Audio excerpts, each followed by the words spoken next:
call this meeting to order. Please stand for the Pledge of Allegiance.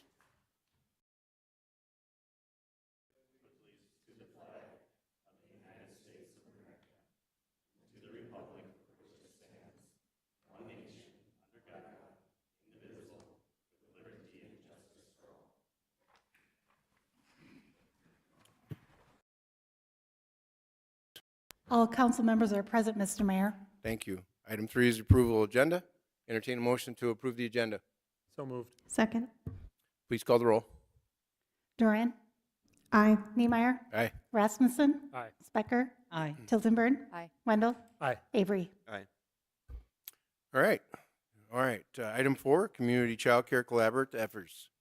Presentation and recommendation to transfer city funds from the Brookings Economic Development Corporation to the Brookings Community Child Care Collaborative to support child care. Presenting this item will be Senator Tim Reed, also known as the Director of the Brookings Economic Development, Dr. Summer Schultz, our Brookings School Superintendent, and Jody Hernandez, correct?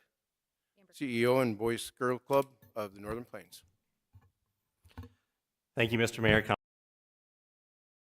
Ask for the council support to use the funds originally allocated to the BEDC to increase child care capacity. I'm excited that this proposal brings an increase in supply and it offers an increase in accessibility, early learning enhancements, and program sustainability. Presenters here tonight, myself as the CEO of the Brookings Economic Development Corporation, Dr. Summer Schultz, our superintendent for our school district, and filling in for Jody is Amber Collars. She's the executive director for our local Boys and Girls Club, the facility that you have here. I'm excited about this because Brookings is a community that works together to improve and solve issues. The Brookings School District, the Boys and Girls Club, and the BEDC aligned as the Brookings Child Care Collaborative to effectively use public and private resources to increase high-quality child care and early learning. The BEDC enjoyed facilitating this conversation and planning between the partners. Now, I want to note that the presentation differs a little bit from your packet information. There were some changes that have been coming along as we've been discussing this before after we sent it to you. And examples of that are we've got a better estimate for the Boys and Girls Club, what their cost of remodeling is and how much they're actually kind of putting into this project. We've also received some funds from private sources that we've been looking at. This project is evolving, and we'll be sending an update of the project proposal and this presentation to the city tomorrow so they can distribute it to you.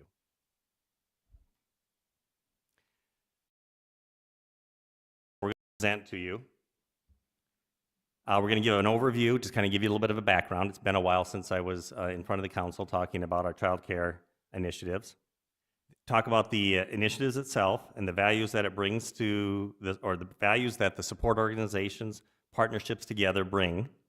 And then we'll talk a little bit about the timeline, what we have going on there. And then we'll talk more about the partnerships, and that's the value or the assets that the collaborative's two primary partners bring to the table. We'll discuss the startup cost for this, and then we'll also have our ask, what we're asking of the council. So let me give you a little bit of an overview. Between 2019 and 2022, the BEDC partnered with various organizations to identify the great need for childcare in the Brookings community. This started with a 2019 workforce survey that reported how the childcare crisis was impacting businesses. The Brookings Child Care Survey was then done in 2020, and that identified the current care services that are available. This led to the formation of the Brookings Early Care and Education Collaboratives, sometimes referred to as the BECEC, to guide the efforts in determining actual childcare needs and shortages. And then it also put together the supply plan, and that supply plan identified the need for 495 0- to 5-year-old slots in Brookings specifically. And that's over 900 childcare slots that were needed in the county. At that time, Brookings City Council set aside $580,000 for childcare capacity expansion opportunities.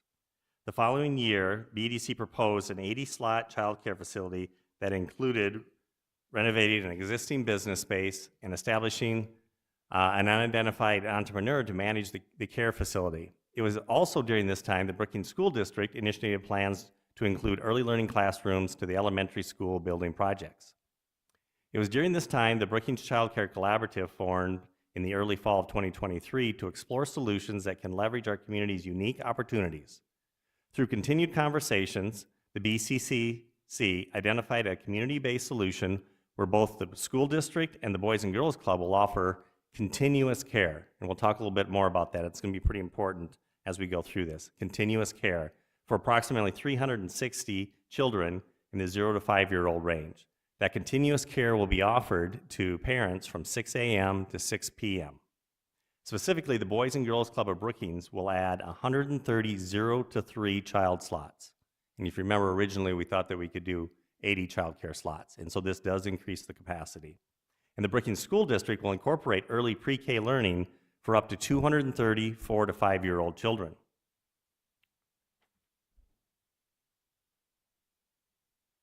So now we'll talk just a little bit about the objectives.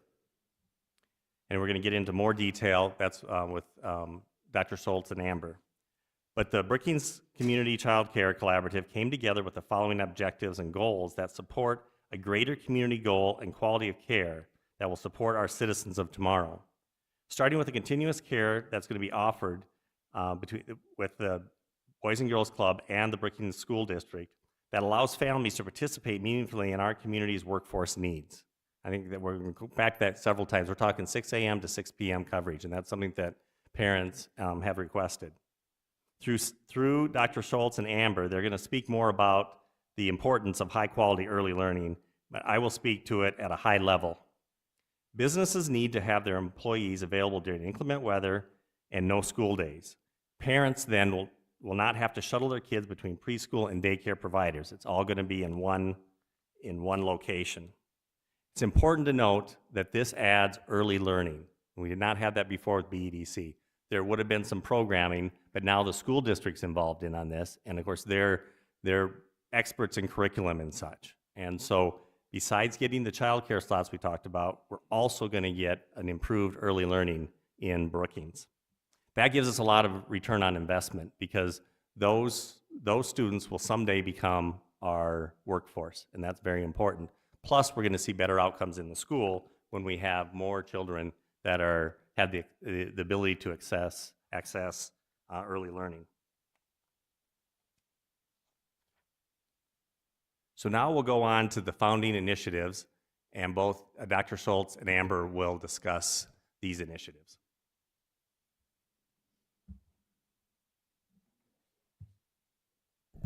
Good evening. My name is Dr. Summer Schultz. I'm the superintendent here in Brookings. Thank you, first of all, for even giving us this opportunity. I will tell you that one of the reasons that Brookings drew my attention as a potential superintendent candidate was after spending 5 years on the National Early Learning Cohort and living in a state that it was really hard to get communities to move forward with those initiatives. I saw some of the work, some of the research, some of the data that had already been compiled, and I knew that this was a community where we could start to potentially make progress in our state. So first off, thank you for that. And that founding initiative really is the quality piece of the early learning. And we know that people can find studies to represent anything they want, but the Heckman equation, which if you know early childhood and you know early care, the quality of the program matters. And that's one thing that is very important to me as the school superintendent. We are building capacity, but we are also building a quality program. And there are some things about that program that I feel very strongly about and are my non-negotiables.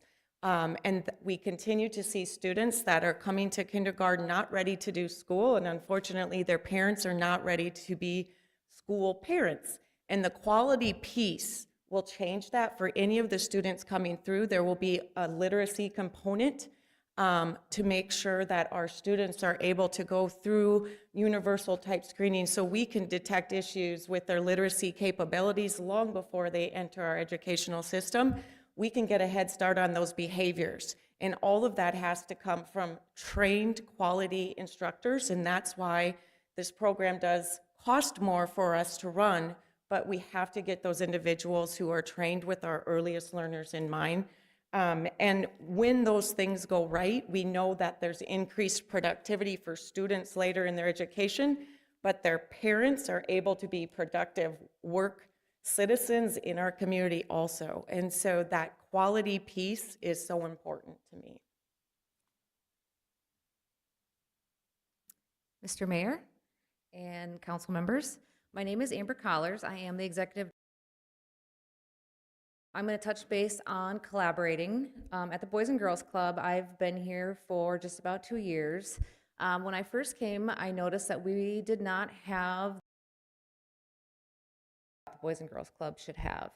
So when this was, we were given the opportunity to work with the school, I thought this was the best time for us to have this partnership. We all know that there is a significant need for birth to 5 care in not only Brookings, but nationwide. So we began these conversations back in the fall, and we ultimately know that this will benefit the parents and families of Brookings. We also know that parents need less transportation. They need places to have their daycare kids and their little ones for school. And so we want to collaborate with the school district to make this an easy, seamless process for the kids. We also want to provide that early education for kids and then prepare them for school. The club mission is we are here for the families that need us most. And we feel that this collaboration is bridging that gap, which is the child care crisis.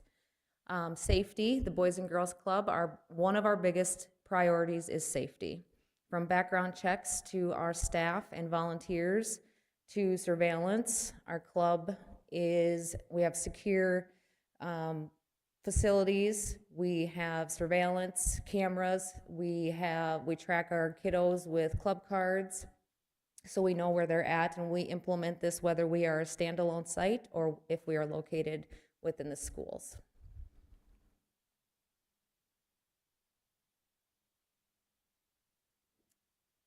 The second founding initiative is that accessibility for all. And if we really get down to it, part of why it was so important for the Brookings School District to partner with the Boys and Girls Club is there is no way for the school district to do this alone. If we are going to reach all of the families and all the students that we need to reach, it really needs to be a community collaboration.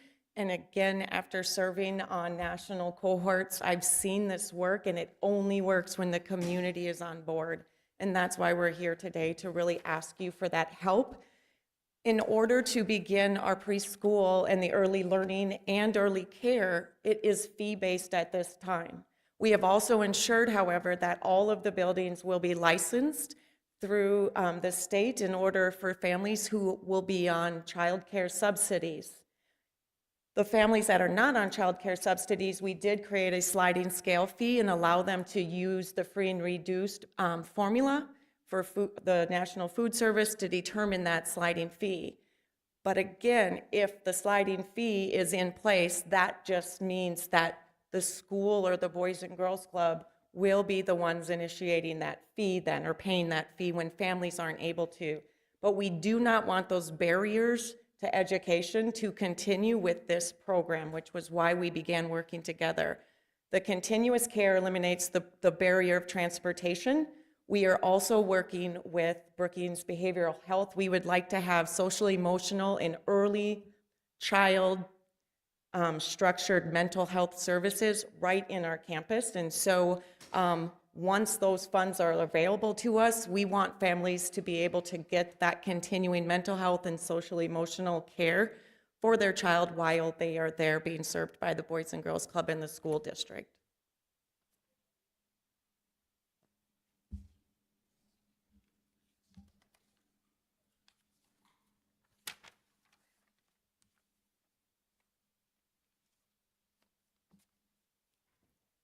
When we look at financial sustainability, I've been asked this question a lot as far as with the school district, and it comes back to that same piece. Fees and parents can sustain the program along with the school district and the Boys and Girls Club, providing those assets of facility and custodial utilities, all of the things that we know are in place. But the only way that this program continues to reach the children and the families that are not able to fully pay and fully support that programming would be if we're able to find those partnerships throughout the community to assist us with that. So the financial stability, we have a plan for what we need to do. On a pretty surface level, we need your help to grow this so that all families, regardless of their social economic status in the community and those barriers to getting their students to the club and the school, are able to access the care. One of the biggest priorities at the Boys and Girls Club is making sure that it is affordable for all families. At our traditional site in our teen center, it is $25 a year, and we have been able to keep that price due to the generous and amazing donors we have in the community of Brookings. For our early learning, it is a licensed facility. It costs more to families, and with this collaboration, we were this year able to keep it at the same price. That is not the goal we want to keep it at, but we were able to maintain that price, and ultimately we are working on wanting to lower that price to make it more affordable. We have done we've had a lot of conversations with businesses in the community. A lot of employers are very excited about this. They talk a lot about employees having a hard time finding daycare or childcare for 0 to 3. So we are going to continue these conversations and work on a solution to work towards lowering the price for our parents.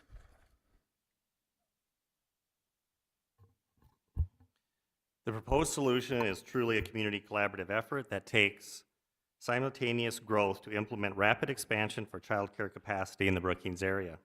The school district's commitment to early learning and the addition of pre-K, which is 4 to 5-year-olds, the space that they created for that, has catalyzed opportunities to renovate existing facilities and also expand 0 to 3 childcare.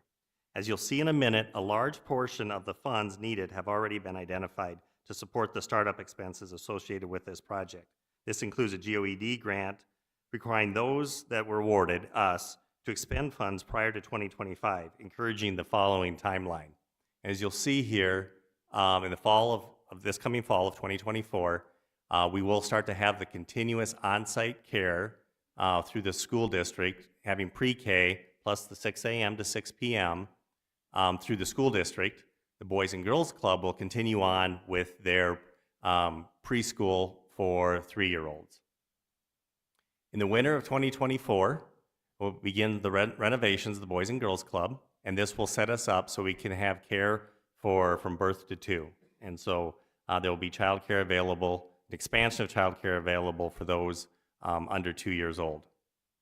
Then in the spring of 2025, that's when that'll open, and the capacity to have 0 to 2 childcare. But what's important is the early learning will also happen for 0 to 2. And so we'll get an even earlier start on early learning.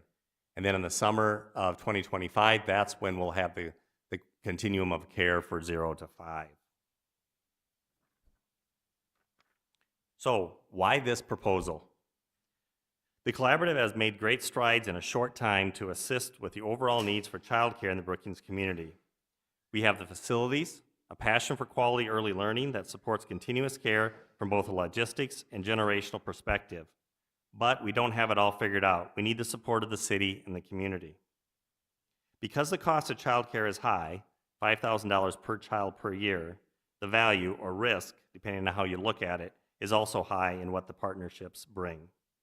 The BEDC supports this proposal because given all the challenges and barriers that currently exist in the childcare industry, this proposal offers not only the largest increase of childcare capacity for the community and the strongest path forward for quality early learning to support generational workforce growth for our youngest citizens. Again, why this proposal? The school district and the Boys and Girls Club both bring a wealth of knowledge and resources to the program. And that's really important. As a BEDC, we would have to be starting from 0 when we develop the center. Now, with having their expertise, it has a higher chance of success and sustainability. Leveraging these organizations help to dilute the overall cost of the program's expenses, supporting the quality and affordability of the collaborative's desired outcomes. This is sustainable because of the investment that the Boys and Girls Club and the school district have made through their support of operation and facilities. The assets that they're bringing is, for the school district, they made the investment in early learning classrooms and they have the curriculum experience. The Boys and Girls Club then can add 0 to 3 and continuous care for childcare. And the BDC will be working with the business community to help support some of the needs, as Dr. Schultz and Amber have talked about. So we're going to talk a little bit more about these partnerships.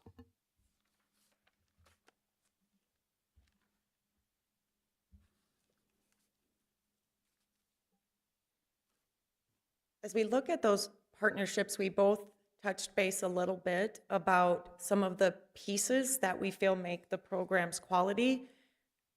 However, when you consider that now any of the trainings that the school district brings in for our literacy framework, catching and using universal screeners for our early pre-readers, that training, all of those trainings then will also be given to the Boys and Girls Club staff. And so that even when the students are at continuing care time, that partnership will continue to increase their learning environment. We've purchased a Waterford curriculum, which I have utilized in other school districts. And that helps us when students are with the Boys and Girls Club, when they're with the Brookings School District. And it helps our parents take that first step often with being, again, a parent of a young emerging reader or mathematician or scientist.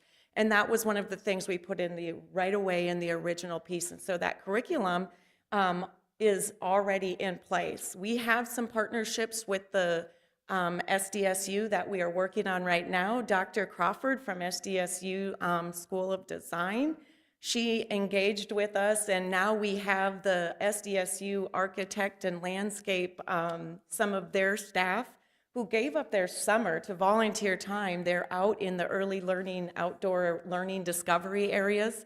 You know, it's a fancy word for a recess area, but the reality is that is where a lot of learning, a lot of physical health emerges out there. And so Dr. Bergstrom has a team of students who are they're creating a design now for our early learner recess area at both Medarie and Hillcrest. They are also going to help design some outdoor learning classrooms for us.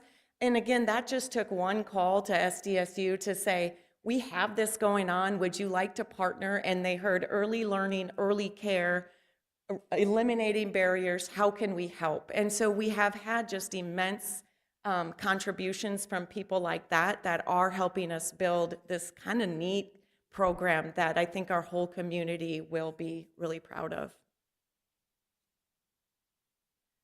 With the Boys and Girls Club, we are able to help provide the facilities, both on-site and with the school. We have amazing staff that are able to pair up with Dr. Schultz's staff. We have an amazing food program in the summertime when we are open. We provide meals during the school year. We provide free supper for kiddos, and that would also be provided for our birth to 5-year-olds. We are able to help provide with our operational expenses with janitorial and utilities and maintenance. So the club, you know, has some amazing things to bring to this collaboration. And so we are ready to make this work. To recap on the partnerships, really it's about the experience of these two organizations. If we would have started this with the BDC, we would have had a time that we would have had to hire some people for the expertise. And here, they already have these people ready to go. As you heard before, the Boys and Girls Club is set up for this kind of work. We would have had to develop the whole security system. Boys and Girls Club, they've done this. They know what they're doing. The early learning aspect of it, you know, to have the teachers and the background of the school district. We talked about the food program. You heard about the connections with the university. All of those together is what will make this work and be just a real superb operation.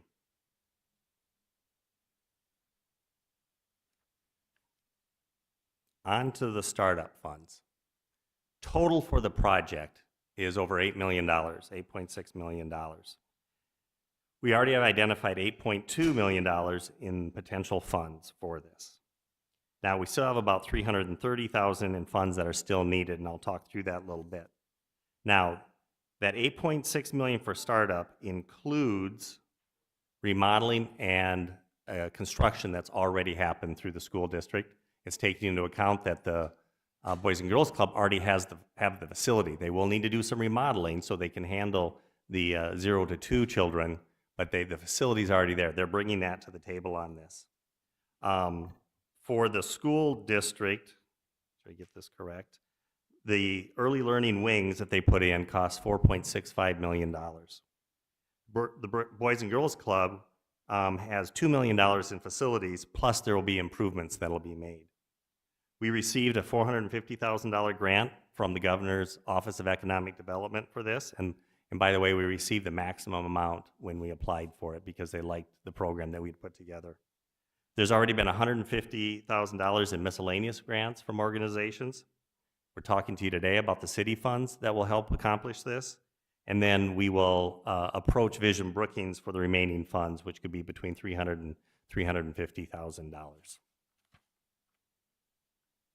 So our ask, we'd like you to transfer the use of the city's set-aside funds from the BEDC proposed center to the collaborative for startup, remodeling, and equipment. This will allow the Boys and Girls Club to complete their renovations and secure 0 to 3 early learning. Now, I will note that the BDC had spent $16,173 on a feasibility study when we were looking at the previous location. So the amount to transfer the collaborative will be $563,826. These Brookings organizations have come together to improve student outcomes and increase childcare capacity. Truly is a win-win. It's a win for the increase in childcare capacity, and we're able to add the early learning component to this.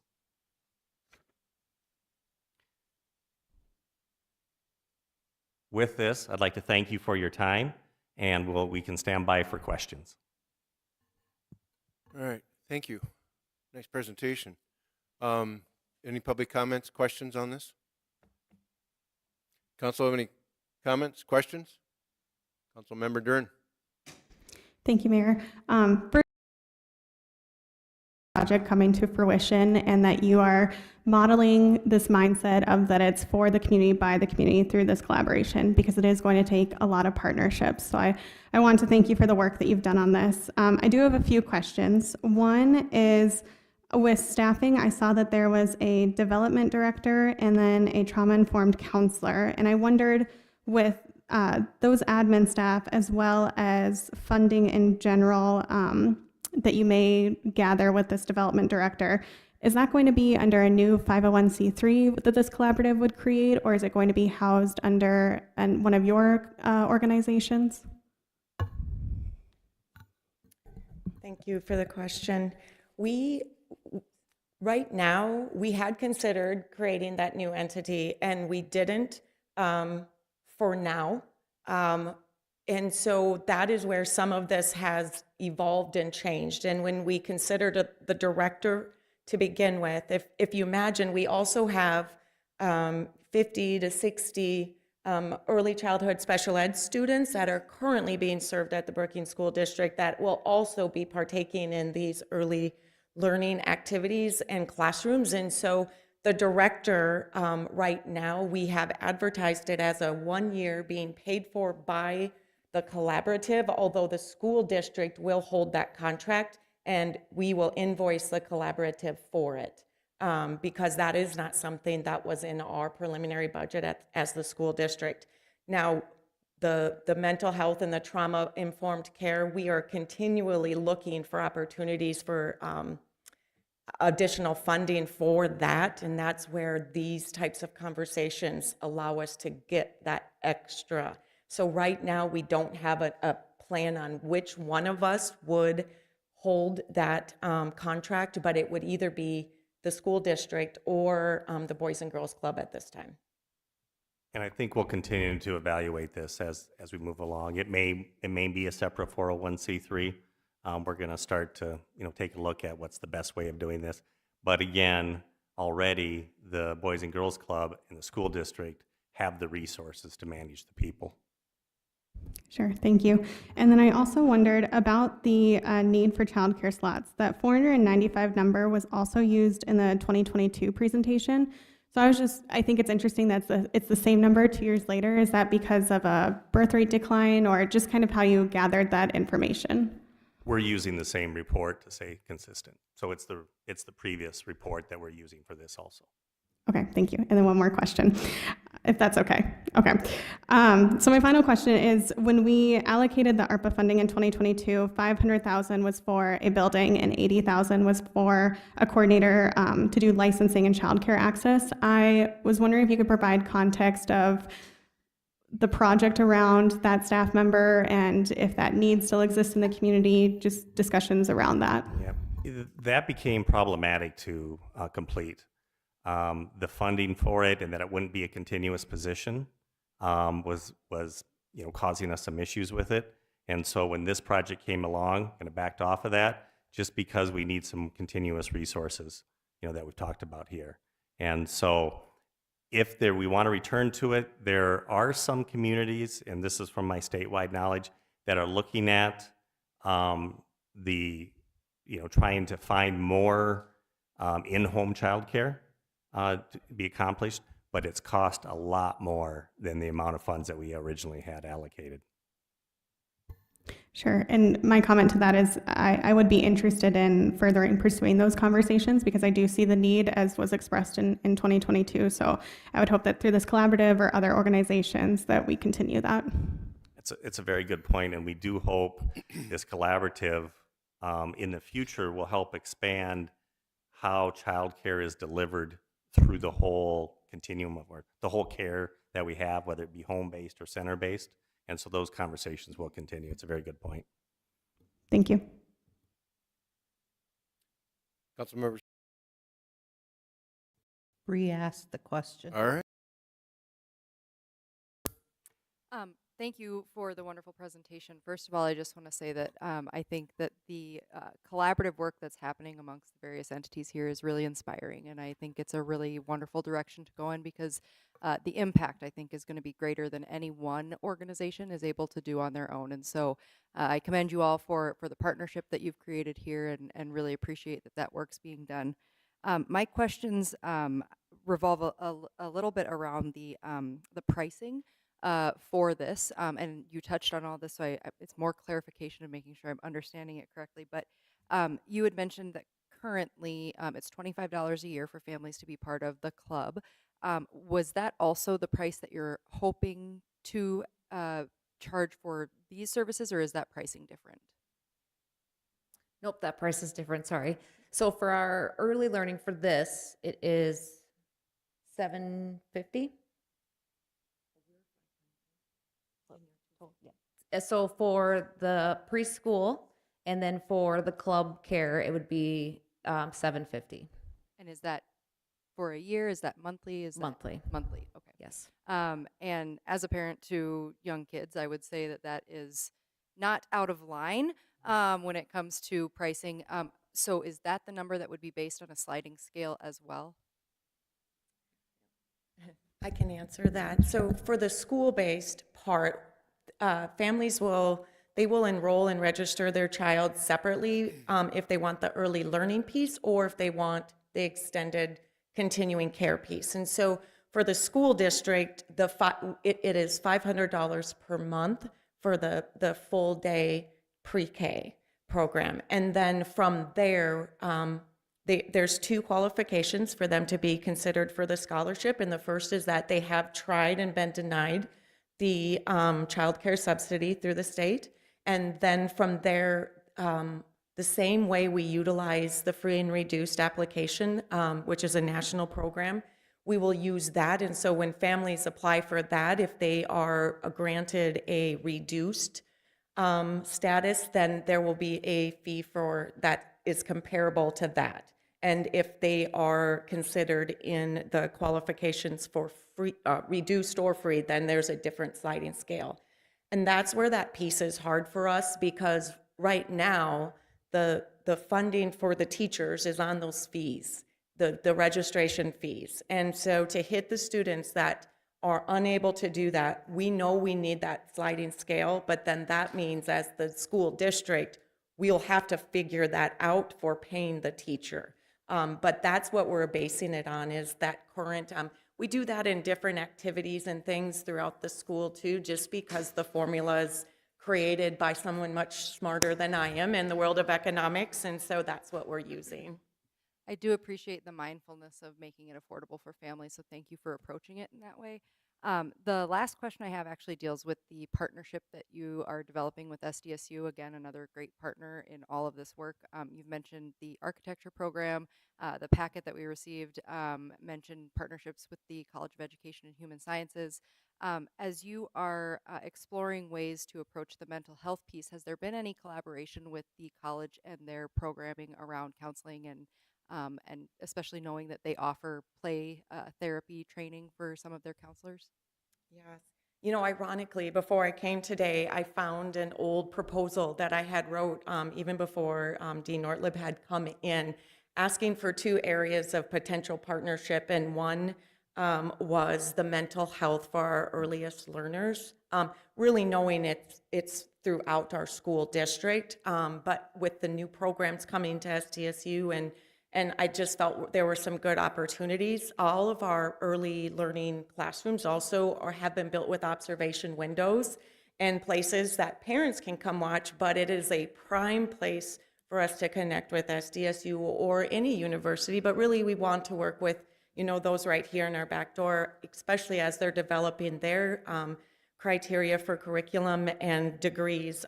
So that is another area that we think has a lot of potential. And we've already done a little bit of work with them with our neurodivergent learners, and some of those mental health pieces fall right in line with that. And so we've already started those partnerships with them and have seen nothing but really good support, and the ideas and meetings continue to happen. So we are hoping for that. Thank you.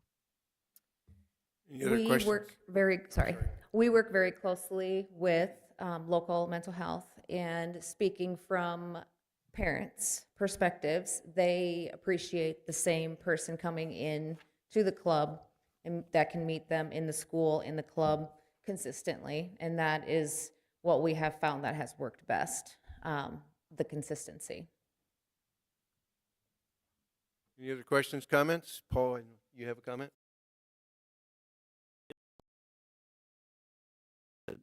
There's a high-level plan to ensure sustainability. This program will start in August. In the presentation tonight, it was noted that you would ask the city or the partners to help with financial commitment from the community. What does that help look like? What does that mean? I think, Paul, what we were talking about there is your support of these funds will help us continue to find those funds. That's what we meant by that comment. And I just want to make sure everyone's aware, a resolution will come forward before council at the next regular meeting to commit these funds. It'll be $580,000, I believe you mentioned, $16,000 and some change to the BEDC, and then my math is tough here. The rest to the collaborative. If the collaborative is not a 501c3, you'll just have to help me understand where you would like those funds directed in advance. I could create that resolution Thank you. for that distribution. I think we're going to run those funds through the Boys and Girls Club since they're a 501c3. They'll be paying for the construction. That's really been the organization that's received most of the grants. All right. Mr. Sounds like- Mayor? Of this project. There's been a lot of work to kind of bring everybody together and make sure that I think the thing that really got us, going on this is when the funds came from GOED from that grant, and she was very instrumental in applying for those and ultimately being awarded those funds. So I'd just like to thank her, and I'd like to thank all you for your support in improving childcare in Brookings. Thank you.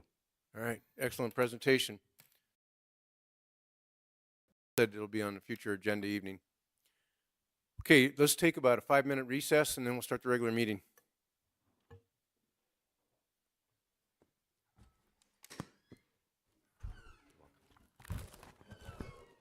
How do I log out? I don't want to leave it up on here.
All right, the first thing we had is open forum.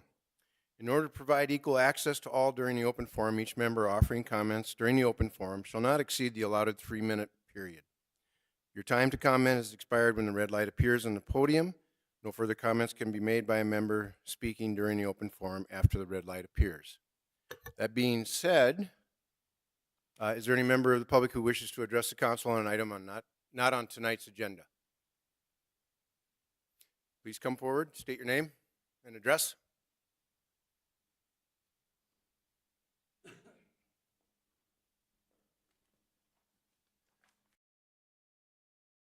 Representing DJZ, a family corporation. We were You at, might want to bring the mic up, Dean, a little bit, because it's being recorded. We want to make sure you guys get recorded. want to make sure you hear me, yeah. Okay, short and sweet. City has sent us a notice that we have 2 pine trees, some 30-foot blue spruce in the corner. Third in Maderi. That they want removed for visibility purposes for bicyclists. They don't interfere with motor traffic, but such is life. What four-way stop. What we would like to do is, instead of removing them, we would like to trim them up, say 6 feet, so that the visibility is there and we can save the trees. We planted the trees 35 years ago when we moved there, and we'd just like to keep them. Okay? Paul, you want to? We have compromised and did this before. Yeah, case is unique. A lot. The only thing I would note is that staff has been in contact with you. I believe they are open to working with you on opportunities to mitigate the process. I believe the things you mentioned tonight was one of the things they mentioned. So I'd strongly encourage you to continue to work with staff, find resolution. I think they gave up to 2 months to find resolution. So once again, we encourage you to work through staff for that resolution. All right. Talk Thank to you. the city then? Yeah. Okay, Thank you very much. thank you. Members of our community want to come up in open forum? Okay, we'll move on to the consent agenda. Approval of the consent agenda. Are there any items to be removed from the consent agenda? Council Member Duran. Thank you, Mayor. I would make a motion agenda and move it just lower in the meeting. Okay, is there a second? Second. Okay, let's vote on the amendment to remove the deputy mayor item. Niemeyer. Aye. Rasmussen. Aye. Specker. Aye. Tildenburn. Aye. Wendell. Aye. Avery. Aye. Dorn. Aye. Okay, any other items that need to be removed? I would like to make a motion to amend consent agenda item 6F to include dates associated with the South Dakota Art Museum Anderson Plaza Performance Series. Do I have a second? Second. Any public comment on this item, on this amendment? Any comments from the public or council? All right. It's temporary alcohol license. Bonnie, do you want to make an explanation quick? Correct. This is a request from Sodexo, which is the alcohol licensing authority up at SDSU. They got to us late yesterday afternoon applications for the South Dakota Art Museum Performance Series, and that starts this week. So they were hoping that we would be able to amend the item on tonight, since they are an existing alcohol license holder holding events at a public facility with public access. All right. And that's, do we vote on the amendment? Let's call the roll on the amendment. Rasmussen. Aye. Specker. Aye. Tildenburn. Aye. Wendell. Aye. Avery. Aye. Dorn. Aye. Niemeyer. Aye.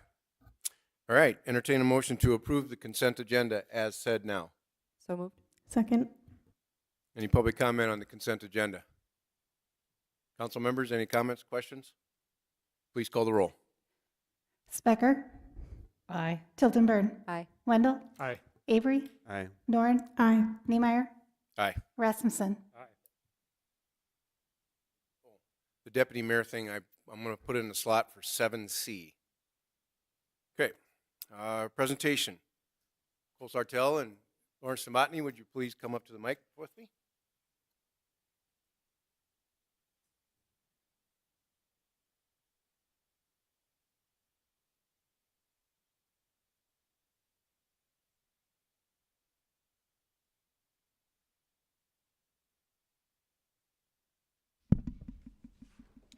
All right.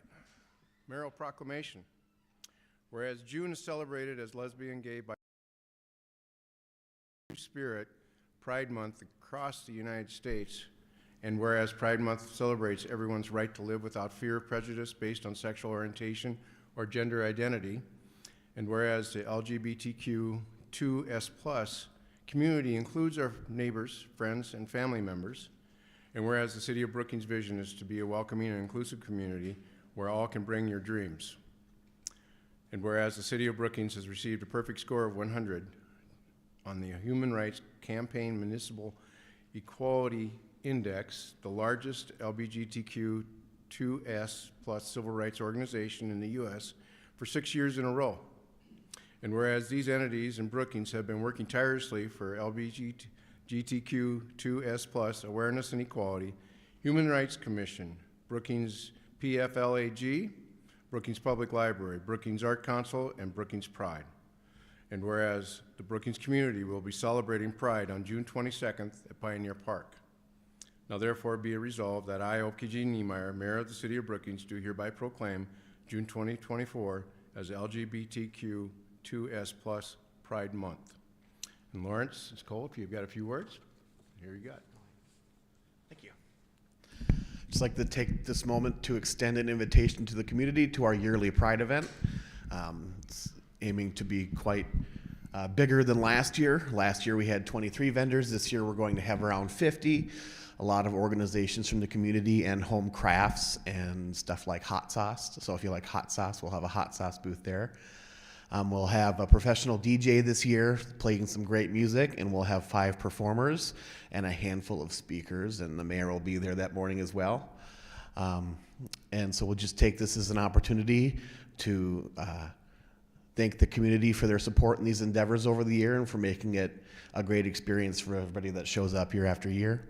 No matter what some state representatives may do, we'll take this as an opportunity to show up and live with pride and be happy and enjoy our lives. So you're all welcome to this event. It is at the picnic shelter at Pioneer Park this year, since the band shell is undergoing some fantastic renovations. So. Thank you, gentlemen, and I'll just keep this because I think I have to say it again there.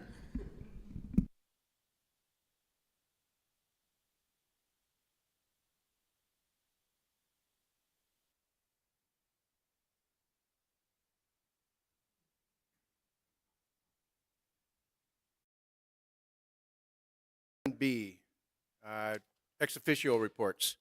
Anything on municipal utilities? We do have a report for the BMU board, and my councilman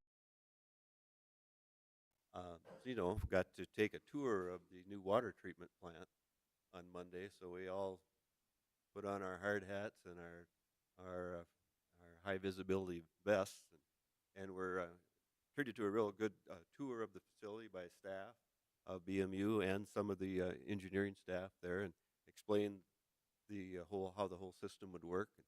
It's just a massive structure. I don't know how many thousands of yards of concrete are involved in it so far, and pumps and all types of things, and they did their best to explain how the whole system would work. And there's going to be two major water lines that come in there from our well fields, and then 2 lines going out. And the one thing that was kind of interesting to me, and it's probably everybody else knows this, but the whole idea of the water towers is all the pressure that you in your system and your home, that what provides the pressure is really gravity. It's you pump the water up in a tower, and it's the force of that weight of that water is what provides all the pressure in your home system. So that was really quite simple, but it's quite an engineering feat, I guess, to get it there in the first place. So it was very interesting to see it, and we're going to have as up to date of a facility that anybody has in South Dakota as far as a water plant that will carry us way into the future. So it was a good good event, and they gave us lunch afterwards, so that was good. All right.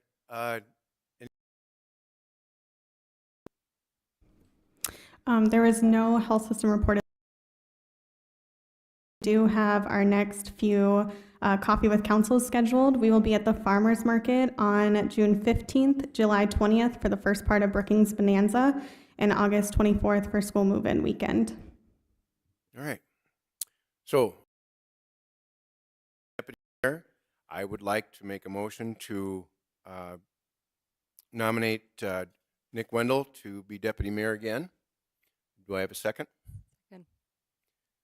I'll just start this off. I've appreciated working with Nick Wendell for quite a few years now. He has been very capable as Deputy Mayor, and he brings a lot to the table, and we've partnered very well throughout the years and collaborated with the city manager and deputy city manager in that when we put our meetings together. Nick is very capable and in my absence is very apt to jump in and take care of whatever I can't handle. Any other comments from council? I should ask the council any comments from public. All right, council member Duren. Thank you, Mayor. I'll just give some context as why I wanted the nominator, Ope, to speak about why he selected or nominated Nick for this position and allow Nick to explain the work that he's done in this position because it has been extensive, and I think as a council we're very grateful for that. I will just speak from my experience that I am excited that he is continuing this position and that he was selected again.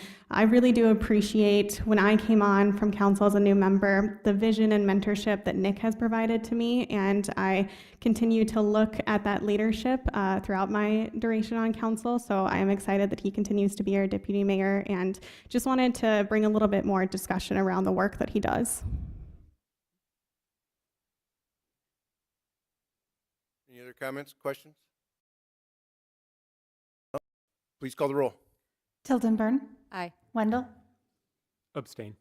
Avery, Aye. Dorn, Aye. Niemeyer, Aye. Rasmussen, Aye. Specker. Aye. Well, another year as deputy mayor. Very good. All right, contracts and change orders. Item 8A, action resolution 24-059, resolution approving transfer of real property to the Brookings Economic Development Corporation for economic development purposes. Paul Brusino, our city manager, will present this item. Thank you, Mayor, City Council. City Council approved a real estate purchase agreement with Ryan Company for the Marketplace to develop retail in Brookings. The Marketplace, for those that aren't aware, is located north of 6th Street and east of I-29, formerly called the old DOT property. In November 2023, Ryan Company requested 10 acres development of the Aldi store. Ryan Company recently gave notice to the city they desire to exercise the right to purchase an additional 8.53 acres of the Marketplace. They've been working with a national retailer and requested the 8.53 acres. The agreed price a year ago is $1.40 for 18.53 acres that they've requested. This equates to $1,130,033.52.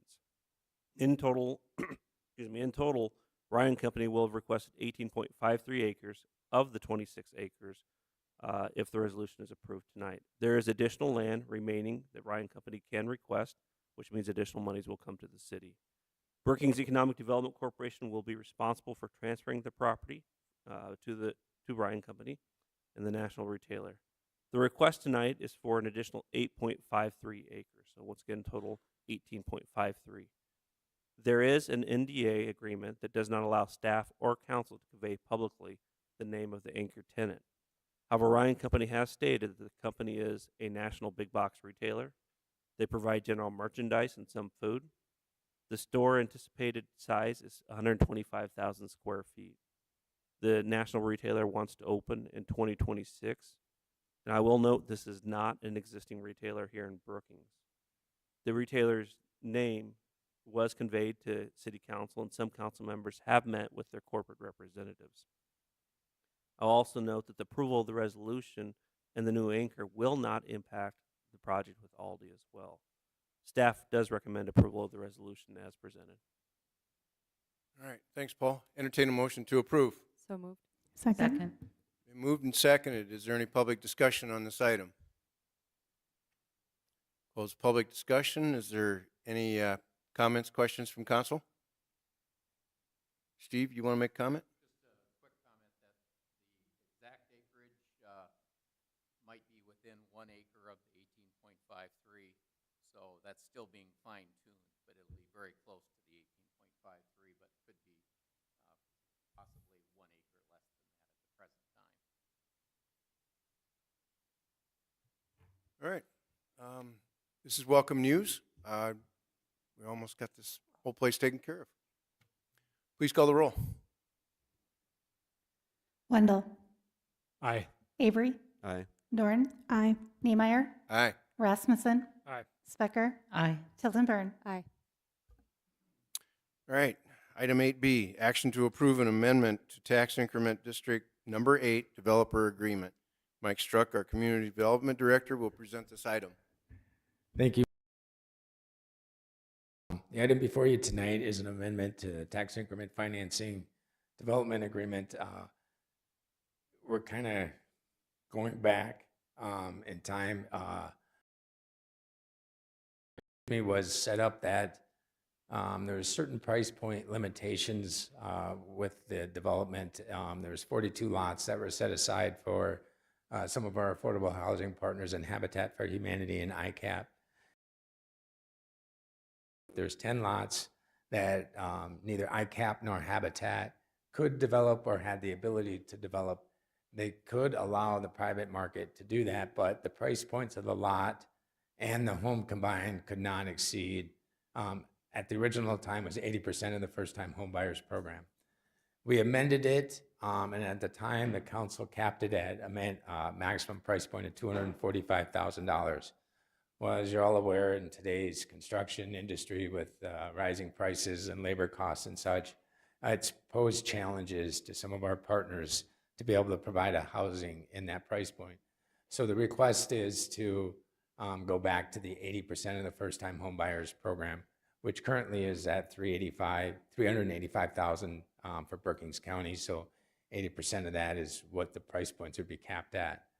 Staff does recommend approval and would stand for any questions you may have. Thank you, Mike. So moved. Second. Moved and seconded. Is there any public comment on this item?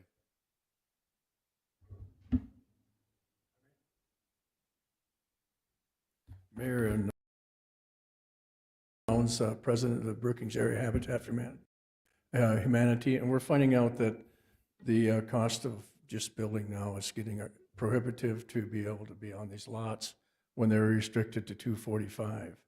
We have closed on homes for a family of 10 at 385,000 recently. The one that we're building right now, it's a split foyer with 5 bedrooms. We cannot meet your requirements, may not be able to sell it. And it's kind of a restriction, so we're begging off that you take the 80%. In fact, we think you should go to 85% to him, because we don't know when these will be built in the time frame we have. But I appreciate it, and thank you for your consideration. Any questions? Keith, you might have some questions. Any comments, questions from the council?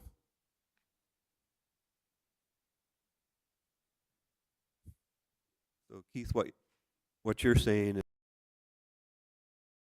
of the first-time home buyers rate, you can't make this work? When we look in the future, we're going to have to start trimming down who we contact. We may just have to restrict who gets a Habitat home, which is not part of our mission.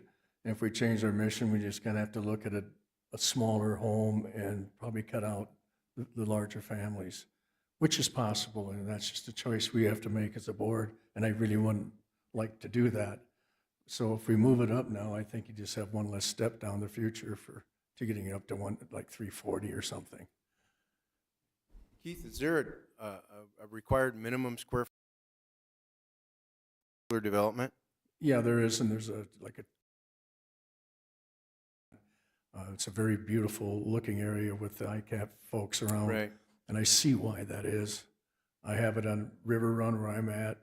I mean, for instance, we have those twin homes that we have, just that half with the single car garage. You know, it's the appraisals that are get us. We have a wonderful community that everything we build is sky high and people want to live here and they want to pay the kind of monies. But that split or that twin home is right at 260 with a single car garage, you know, and just trying to think where we're going to head if we, as a Habitat group, we just cannot get to where we have to be. We have a lot of good donations going on. Things are healthy, but it's clamping our style a little bit. This isn't unusual for. Oh, no, it's not. So, I mean, this is these are inexpensive lots. You start thinking Right. about adding, $100,000 to a lot or 60,000. So, but that's your consideration. I'd move it up a little bit if I was you. One thing I will note is the way that it's written is that it increases as the first-time home buyer rate increases as well. So it'll always be 80% of whatever the home buyer rate. So as he mentions, if it increases next year, the cost overall, more likely the state increases, that 80% increases as well. But yeah, council can increase it to 85%. The only thing I would note is as you're increasing it, you're competing more and more with the private sector. Right. I would, this is my comment. I would be more apt to leave it at 80%. Can revisit it. Thank you. Any other comments, questions? Please call the roll. Avery, Aye. Doran, Aye. Niemeyer, Aye. Rasmussen, Aye. Specker, Aye. Tildenburn, Aye. Wendell. Aye. All right. On to ordinances, second readings and public hearings. We have no first readings this evening. Item 10A, public hearing and action on temporary alcohol beverage special event application from Wooden Legs Brewing Company for a temporary alcohol beverage license. I will let Bonnie finish the rest of this. Mayor and council members, Wooden Legs Brewing Company is seeking approval of a special alcoholic beverage license for their third annual Comedy in the Park event to be held on July 25th. The location of this event is the Pioneer Band Shell area. The Park and Rec Board has approved the use of the park for this event, and the Brookings Police Department will be partnering with the event, providing some additional security on site. Matt Rustman with Wooden Legs is here if the council has any questions for him, and the staff recommends approval. All right. Entertain a motion to approve. So moved. Open the public hearing on this item. Is there any public comment? Public hearing is now closed. Does council have any questions or concerns on this item? Please call the roll. Doran, Aye. Niemeyer, Aye. Rasmussen, Aye. Specker, Aye. Tildenburn, Aye. Wendell, Aye. Avery. Aye. All right, item 10B, public hearing and action on ordinance 24-018, an ordinance to permit by conditional use an apartment on the east 100 feet of Outlet F and the north 100 feet of lots 6 and 7 and all of Outlet E on Block 5 of Parkdale Home Edition, City of Brookings, Brookings County, State of South Dakota, known as 124 and 139th Street. Mike Struck, our Community Development Director, will present this item. Thank you, Mayor and members of the council.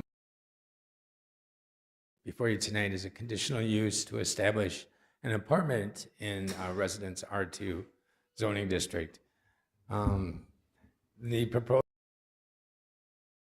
building, each unit containing 4 bedrooms, and they'll also contain attached 2-stall garages. The garages and main entrances will face to the west of the property. In the R2 district, an apartment building is by a conditional use, and so there's a couple of standards that need to be considered. Is the apartment building located in an area that would have minimal impact on the surrounding residential properties, and then also the impact on adjacent properties due to the size of the apartment and the traffic that are generated by this.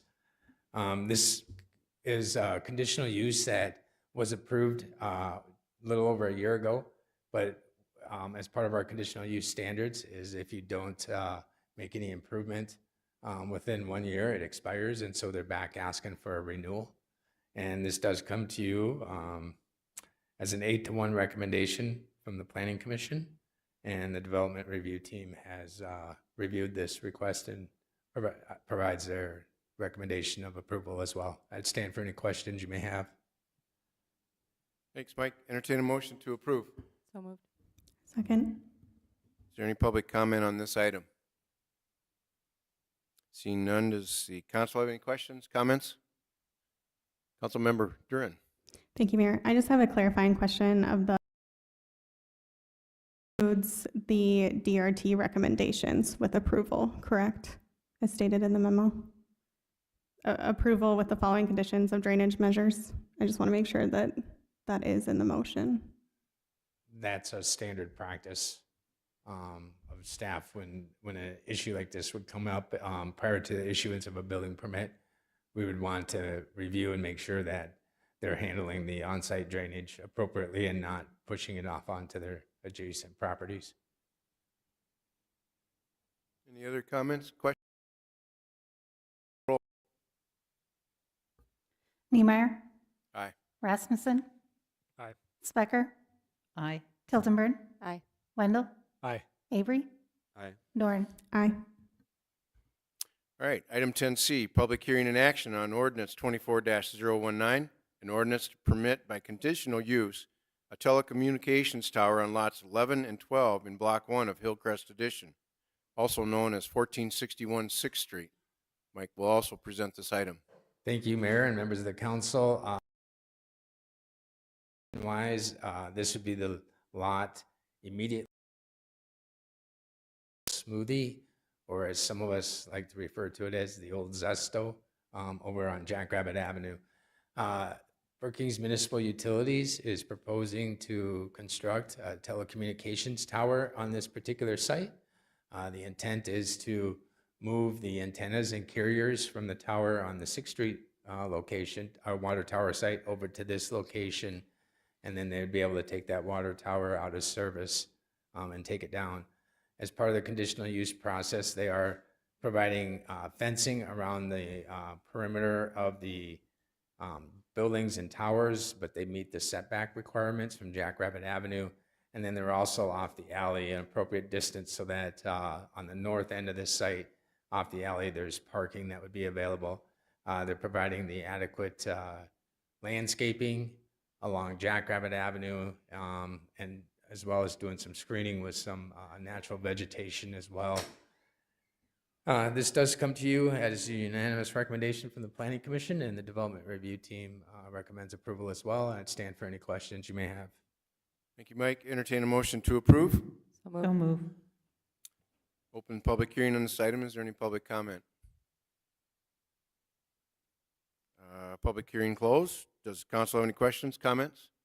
Pretty much got a pretty good explanation on the first reading. Looking forward to the big water tower coming down eventually. So please call the roll. Rasmussen. Aye. Specker. Aye. Tiltonburn. Aye. Wendell. Aye. Avery. Aye. Dorn. Aye. Niemeyer. Aye. Item 10D, public hearing and action on commercial corridor design review overlay district site plan for lots 1 through 8, Block 4, Hill Park Addition. Mike will present this item also. Thank you, Mayor. This is a commercial corridor design review overlay district site plan review on that portion of 6th Street between 12th and 13th Avenue on the south side of 6th Street, also in the Hill Park Addition. You may recall as the homes were removed last year to move forward with a mixed-use project that'll consist of a couple thousand square feet of commercial space on the main level, as well as main level parking with, I think it was 3 stories of residential use above that. As I mentioned, there'll be main level parking kind of under the structure, and then there'll also be parking to the rear between the structure and the alley itself. And then the developer also happens to own the loft at Park Hill immediately across the street to the west. So is proposing a cross-parking access easement agreement between the 2 sites so that overflow parking can utilize the existing parking to the west. This does meet the commercial corridor design review overlay requirements with 2 exceptions. The first exception is they're requesting 10 less parking stalls than what the ordinance would require. And the second one is the encroachment of the balconies on the upper levels into 12th and 13th Avenue setback. So it's kind of unique with a corner lot, 3 street frontages, they have 3 front yards. And so there's the setback requirements and the amount of space that they're projecting into that required setback is 3 feet, 7 inches. This does come to you with a 7-to-1 recommendation from the Planning Commission, and the Development Review Team recommends approval, and I'd stand for any questions you may have. Thanks, Mike. Entertain a motion to approve. So moved. So move. Been moved and second. Is there any public comment on this item?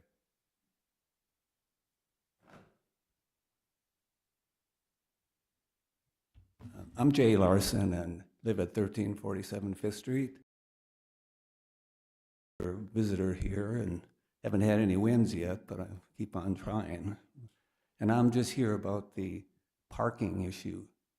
I'm mostly concerned about just the so-called, I didn't realize it was the same owner for both units of the mixed use, so I'm not going to play that game again. But the parking that I'm concerned about is the opportunity to use the house that was stayed up on fronting Fifth Street.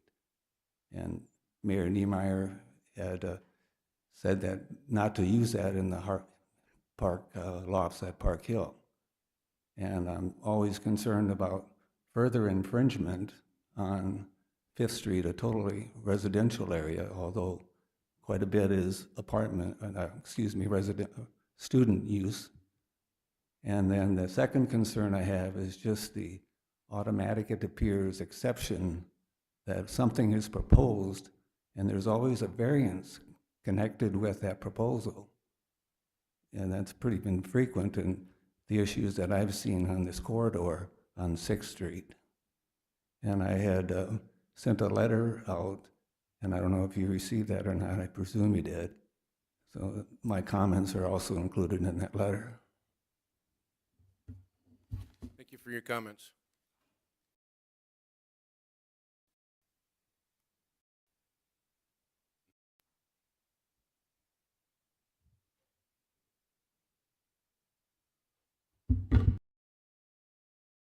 My name is Hermela. I'm with Designer Group, and we're the architectural firm helping the owners with this design. Just to address some of the parking comments, the reason we propose the cross easement parking with the lofts next door is the owner and the property manager have experienced just a lot of empty parking stalls there. So we thought it would be a good idea to have shared parking. We are proposing and working with the city to provide boulevard parking, which will not be counted to the requirement, but that would also give us additional 10 stalls, which would help with any overflow parking we have on there. Thank you. Yep.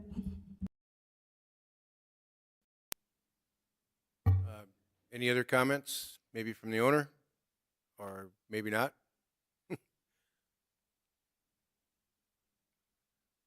Thank you. Opposed to this project. This was first looked at 10 or 15 years ago.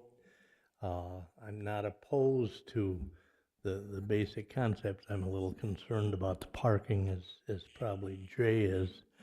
But my biggest concern is where these lots face south to 6th Avenue, the lots between 12th and 13th. These are extremely short lots.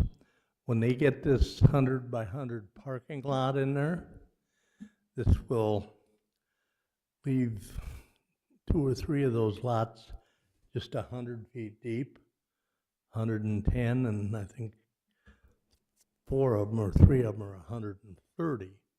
Well, what that means is you only have that much room to meet a city setback for a building, a rear yard setback, the actual access is controlled by the state of South Dakota because it sets on 6th Street. And my concern is what will happen as this develops along is these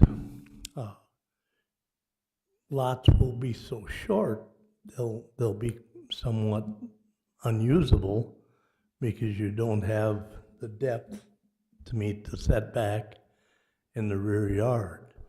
If you've only got 100 feet and you lose 20 on the front, 25 on the back, if you're fortunate enough to get a driveway in and out and then build any kind of building and put in parking, you ran out of room back there somewhere.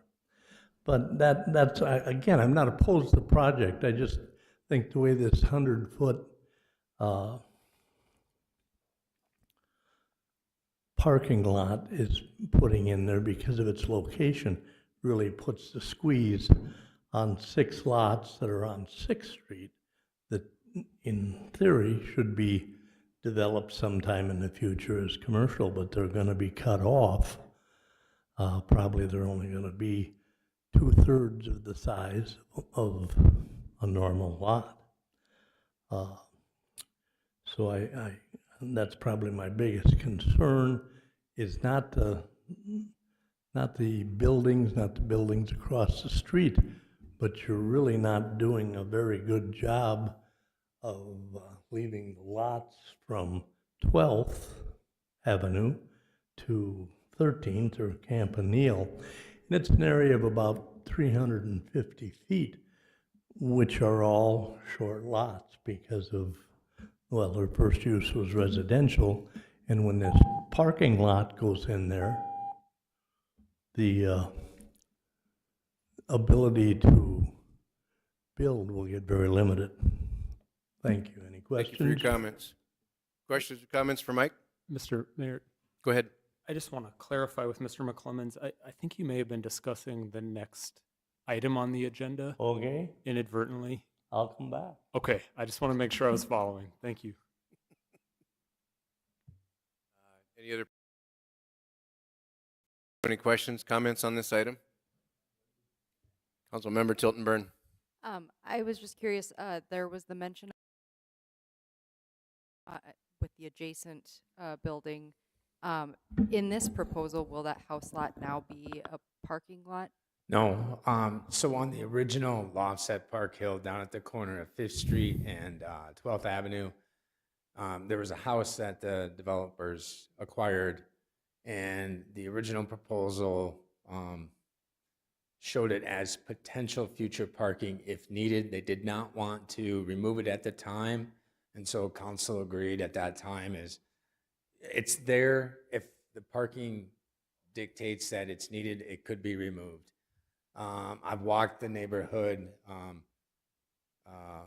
Actually, Mr. Larson and I walked it a couple years ago, and we looked at the parking, and we had done some parking studies on it to keep track because that lots at Park Hill,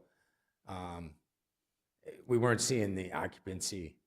And so it was part of us helping look at our parking requirements. And I think during that day, and I don't want to necessarily make sure I don't misquote Mr. Larson on this, but he indicated to me it was like the fullest he had seen the parking lot, and it wasn't at 70% occupancy. So we felt the cross parking access easement could work in this situation, utilize existing parking. We've had discussions with the developer. They would like at some time in the future to amend their planned development district to remove that house out of there and potentially put it on the market for somebody to move into, purchase it, move into. Thank you. I agree with the strategy to not use the house currently for parking. I think it seems like the proposal probably has adequate parking for the need. The additional 10 boulevard spaces that were mentioned, are those part of this proposal that we're approving tonight? as No, well? no, that's a separate approval process, kind of working through with the Public Works Division. The primary reason why they're proposing that boulevard parking is because kind of on the west part of this proposal is where their commercial space is. And they felt for the success of those commercial businesses, the boulevard parking would make sense for customers to pull up, run in, conduct whatever business they need to do and get out. The intent would not be, like long-term parking, overnight parking or such. It would just be quick trips for whatever commercial use ends up in those west end of that building. Thank you. All right, I was kind of wanting to know what the existing occupancy has been, but that sounds, I'm glad that we didn't get rid of that house. Councilmember Wendell. Thank you, Mr. Mayor. Mr. The instance where perhaps we have considered or provided variances, in particular along the commercial corridor, and I think as we continue to work our way through implementing this commercial corridor, I thought it might be an opportunity just for you to talk about the consideration you give to variances and why you recommend certain variances that have come before us. Yeah, thank you, Councilmember Wendell. So the commercial corridor is still relatively new to the community. I think it's probably close to 2 to maybe 3 years old. And it's our primary major streets into the community: 6th Street, 20th Street South, Main Avenue, and 22nd Avenue. And it's really, what do we want those major thoroughfares to look and feel like? And we're trying to put the emphasis on the buildings and the businesses within there, and to try and hide the parking on the backside of these buildings. Excuse me. It does present challenges with some parking issues. It's created some challenges when you look at drive-through type businesses and such. But overall, what we're really trying to accomplish is really the aesthetics and the functionality of those buildings, and making sure that they're long-lasting amenities.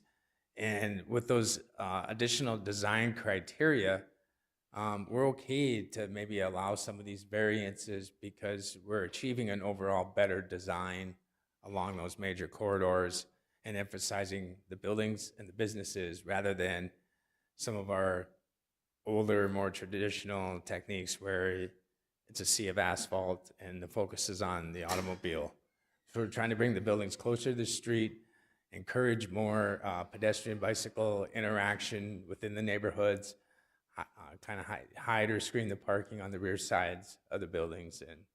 And so those are some of the things that we look at as we're considering proposals.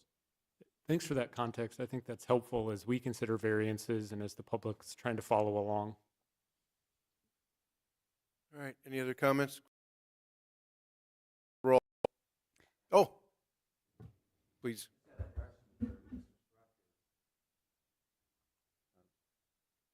When you said that but that you had walked with them, and I did, but never would I make a comment. That's the largest I've ever seen that parking lot. I live about 3 blocks away, so I don't even go by there. So I don't know, Mike, if that was omission of memory or what, but I did not say that. So I think the comment was into when we were looking at it, you said it was the fullest you'd seen the parking lot. And I think it was mid-morning or such, which, like I said, 70% was probably the maximum I've seen occupancy in there. So we used to go out and I'd do counts late at night and I'd do them early in the morning, like 5 a.m., trying to catch people before, hopefully they're sleeping, but you know, we're a pretty robust community. We're constantly moving around, but we do parking counts around 11 p.m. at night, 5:30 in the morning, when traditionally you're seeing a lot of vehicles parked. And I never saw it exceed 70%. We went a few times over the winter time so you could actually see after snow events if vehicles were parked there and moved. For the most part, you saw a few early morning risers that were warming up their vehicles, but for the most part, there was ample parking in that lot. All right, thank you, Mike. Any other comments? Specker? Aye. Tildenburn? Aye. Wendell? Aye. Avery?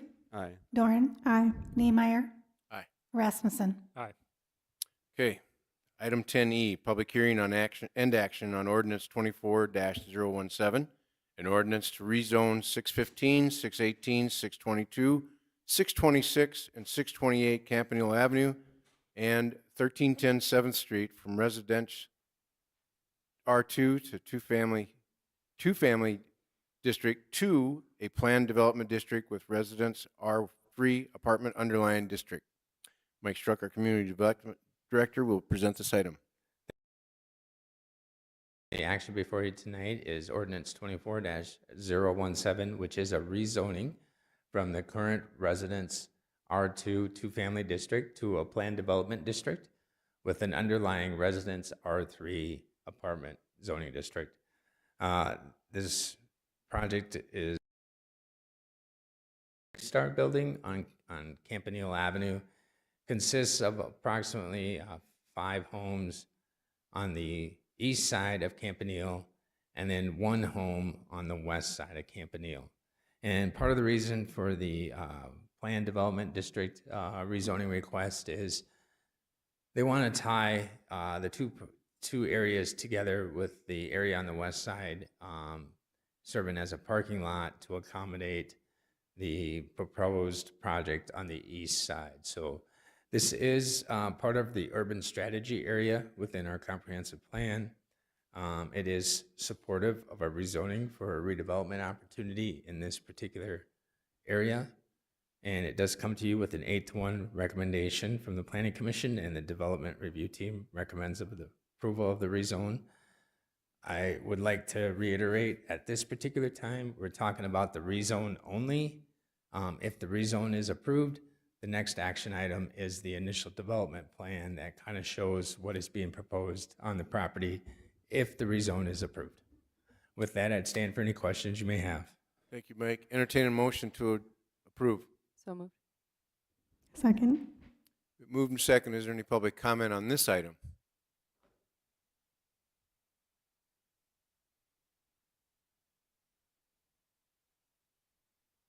Robert Geary, from Elk Point, South. Own houses right to the west of where they're going to put this parking lot. And I'll have to get a commercial sump pump to put in my house if you let this development go through. Because right now they're 3 feet above my houses. And I can't see all that water coming down on in the alley and coming on me. Thank you for your comments. It's not right. Any public comments? Close public hearing. Any questions, comments from council? Now, Mike, I'm sure we're going to ask you about the drainage on this, and I know that that is being looked at. Yeah, so at this particular time, hasn't hired the civil side of things. And so that's something that prior to issuance of any building permit, they would need to submit a drainage plan to the Public Works Department for the engineering division to review and approve. So that's something that prior to issuance of a building permit would be addressed. There is storm sewer in Campanile. There's actually a storm sewer that comes from the alley on the east side of Campanile, extends west into Campanile Avenue, and then there's actually a storm sewer inlet on the east side of Campanile as well. So as they continue to dive further into the details of the plans, if approved, as they continue to work towards construction documents as well as the civil site plan, they'd be able to determine the drainage on where they can flow it, where they can tie in, and all those things. So the proposed parking lot on the west side, curb all the way around it, and 2 drives coming into it, correct? And it would drain back to the east then? I don't want to steal the thunder of the next action item if this Okay. gets approved, I get but I mean, yes, it could be designed such with curb and gutter that, and sloping it, that the water could run back to Campanile. All right. Thank you, Mike. Any other public comment?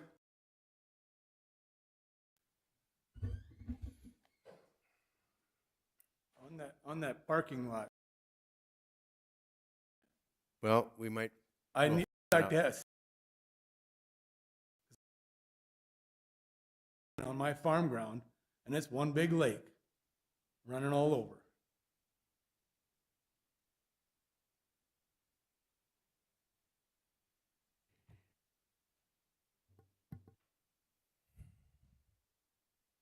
We'll try this again. I know they volunteered to do a drainage study, and that should tell part of the story here. There is a lot of water, and the drain tile that is in 6th Street and Campanile is very limited, runs west, goes down, and then heads north. It's 1950 stuff that, you know, who knows what its value is. But I'm going to again reiterate, if you look at this, normally a lot is 150 feet deep or 160 feet deep, depending on whether there's an alley or not. The way this particular lot that's going to be used for parking is it jumps down into what would normally be the lot for the people on the south side of the alley. And as you can see, over half the parking lot is pushed south. So this water is going to come off there at a pretty good clip, and then it's already in these people's backyard. Plus, the value of this property on 6th Street and the commercial value is going to be extremely limited because of the ability to not have enough room, and then again you get hit from another direction when you have to wait for the state of South Dakota to decide you have a driveway or an alley. Both corners of this property that's right on 6th Street, the two corner lots are so small, they each have a driveway on them, but they are not driveways for commercials, they're driveways for residential. Thank you.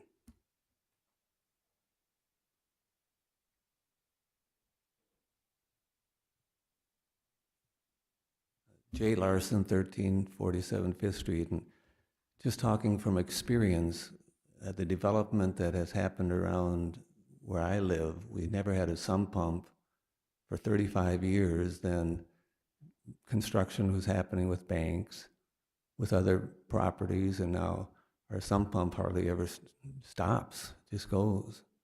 And this issue right here, where across the street is a parking lot for apartments, so where are they going to crosswalk at? Are they going to go to the end of the block or just go across the street there? And I can see this happening if it starts here as a precedent. Where is it going to stop? That you can buy a house and then put up apartments across the street, and then use that as a parking lot? I guess I'll let you decide on that.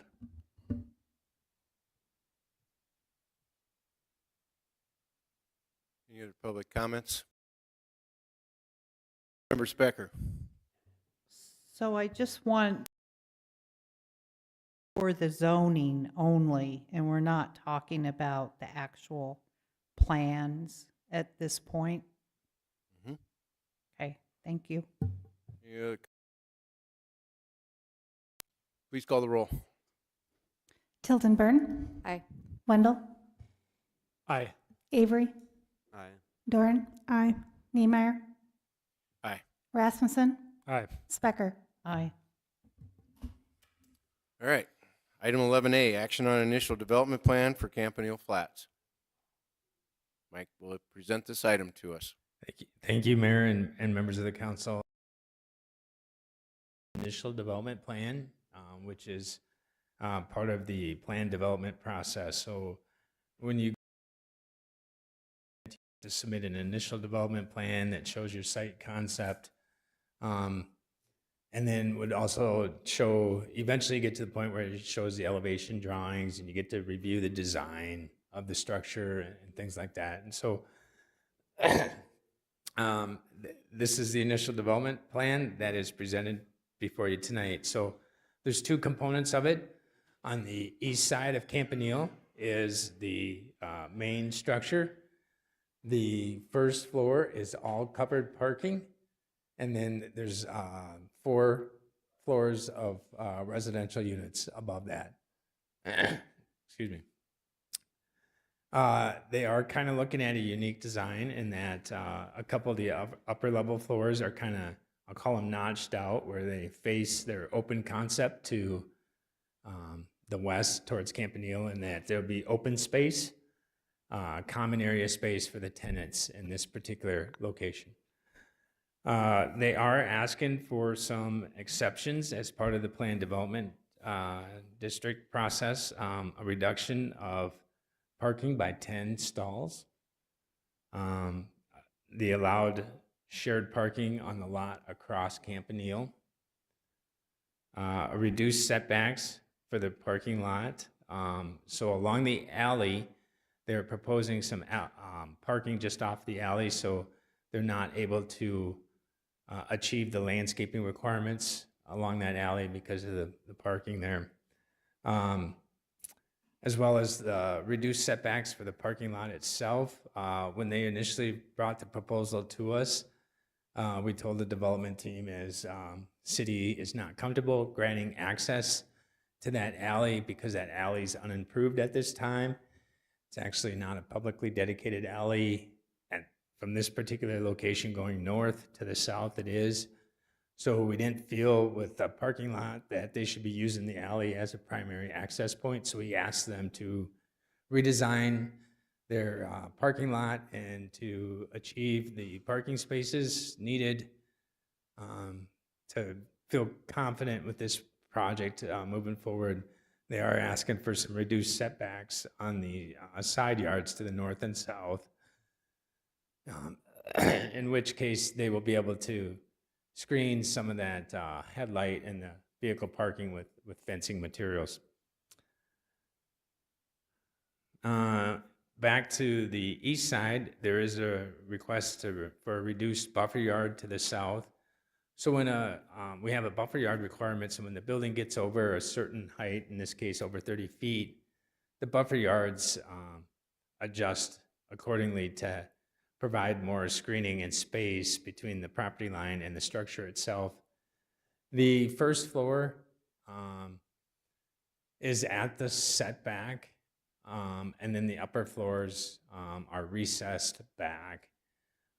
Because it is a commercial use to another planned development district immediately to the south, we were comfortable with that variance request as well. And then the last one is encroachment of 6 feet into the front yard setbacks for the balconies on the upper levels. Just another amenity that's provided, and they're not really protruding over any public sidewalks or anything like that. It's just protruding into the required front yard setbacks, so staff, excuse me, staff was comfortable with that. This does come to you with a 7-1 recommendation from the Planning Commission, and the Development Review Team recommends approval as well. And with that, we'd stand for any questions you may have. Thanks, Mike. Entertain a motion to approve. So moved. Second. All right. Any public comments on this item?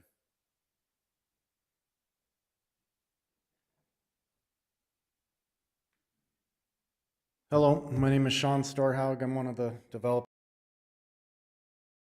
There are a few questions that'll probably be coming up.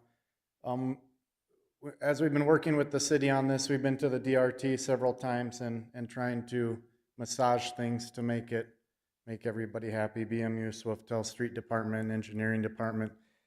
Drainage, of course, comes up many times. We are hiring a engineer to complete a full drainage study. We're treating this as one parcel, which puts us over an acre.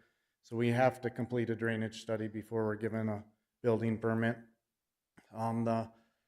There's been some concerns about the alley, which haven't come up tonight, but I'll just answer them since they've come up in the past. We're not protruding into the alley. We're not closing it down. We are working with some of the neighboring owners to potentially have the alley behind the parking lot become a city alley like most alleys are.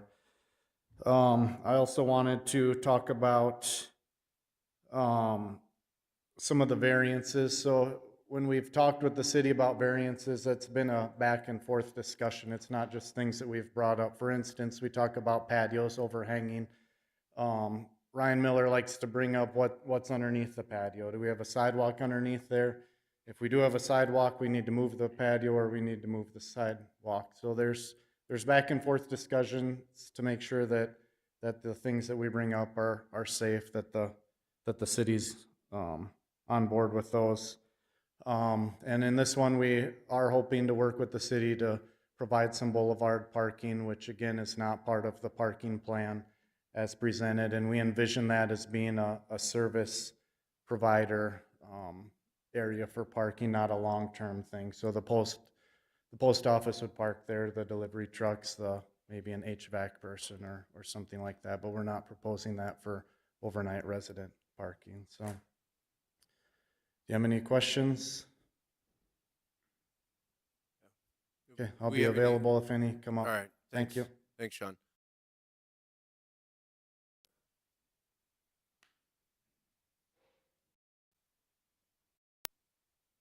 Where he had said that he had been in drainage and problems, he has not been in contact with me or my daughter, and we both own houses right behind this project.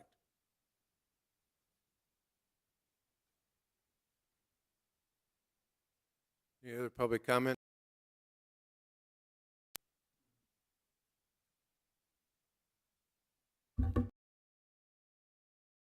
And going into the access to SDSU, you're not going to have it with a 4-story building. I came back from St. Paul, and I don't think I even saw anything of the area of their downtown where the Ford plant was that was even 4 stories in the development area. And it just seems like it's something out of place. And sure, it's convenient, but there's a lot of other residential areas that are convenient. The university owns one of them. And it just doesn't make sense. As I have walked by there or bicycled by there for 45 years, and then now it's going to be something that is just overwhelming. And then to have that parking lot across the street is, it's really impractical.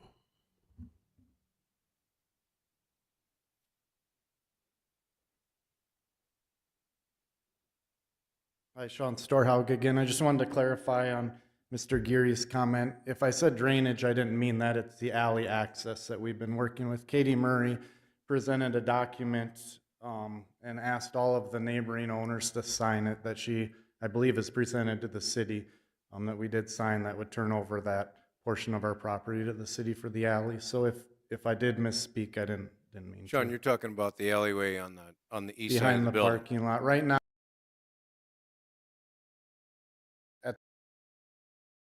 a rectangle.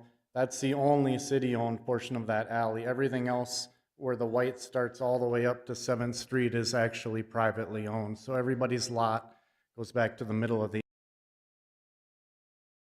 and that's what we've been working with everybody else on that block to rectify.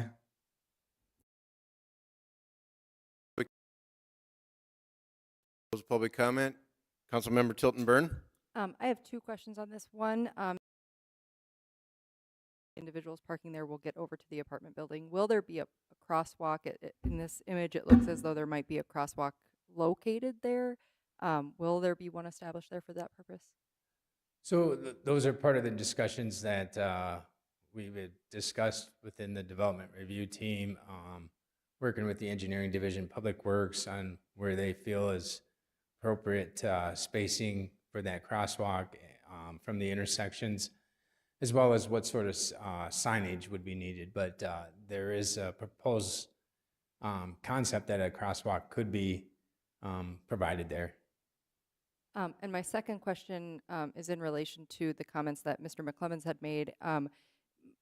The way I would understand this, we're not changing the size of the lots, and so I'm curious to know if what is proposed would encroach on future development possibilities of other lots located adjacent to these properties. No, the parking lot location that is proposed on the west side of Campanile would not impact the setbacks of any of the adjacent property owners.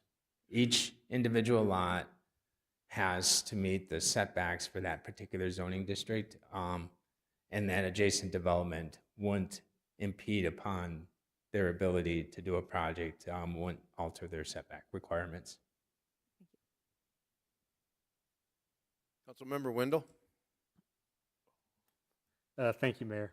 I had a couple of questions about the parking lot as well. And I know that the drainage study is forthcoming, and so there's more that we'll learn there. But, you know, I do think this is one of the challenges that we're sort of having to consider as we create more density in these neighborhoods and more hard surface in the midst of these blocks that have traditionally been residential and traditionally had backyards to absorb some of water activity in these blocks.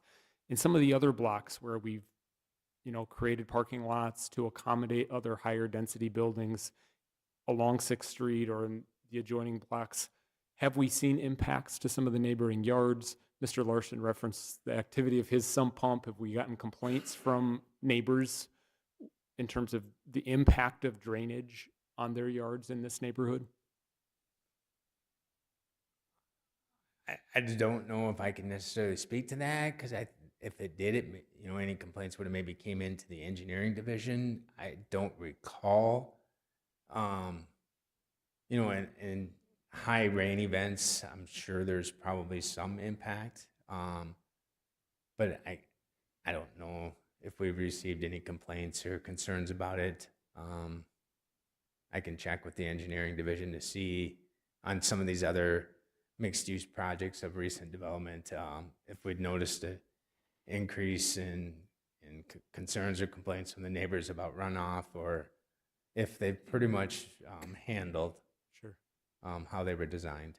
Yeah, it just seems that this isn't the first time we've sort of gone through a similar process, and perhaps if there were some lessons learned along the way, we could implement them. I know one of the conversations we've had often, and it may be in your thinking here as well, is this an opportunity to continue to work with permeable surfaces or different surfaces in a lot like this that is adjacent to existing residential lots? You know, potentially. I think part of it is we need to allow the civil process to get started on this, because what we have seen is the use of swales a lot to help capture some of the runoff and then slow down that runoff, and they can control it in a better manner, and then they can tie that into the storm drainage system. And I think some of that is being looked at least on the apartment side. When you look at the parking lot, there's maybe a few opportunities on the east and west ends to, you know, incorporate some sort of swale to bring it around. Sometimes they may just have to look at underground detention, which is another thing that's common in this area with some of these redevelopment projects, is the underground detention option. I realize some of these questions and comments are a little premature given where we are in the process. I just think it's important to publicly acknowledge some of the thinking around this and some of the work that you all are doing with developers and adjacent property owners as this type of development will continue to be considered in these neighborhoods. I just want to make sure we're hearing any of the concerns that might be out there, but also kind of considering some of the solutions that might exist or how we evolve this development over time. To that same theme, I just want to make one other note, sort of affirming the question that Councilor Tilton Byrne asked about the crosswalk connecting the parking lot across Campanile. You know, I'd certainly be in support of being really thoughtful and intentional around pedestrian traffic across Campanile, just because we know that that's becoming a thoroughfare into the campus. And so now if we're creating an environment where we're actually encouraging pedestrian traffic across Campanile, I think we should be thoughtful in, you know, are there ways to slow traffic or do bump outs or create a very intentional crosswalk? If that's desired, I just want to make sure we don't create another pedestrian hazard along a thoroughfare onto campus. Councilmember Durham.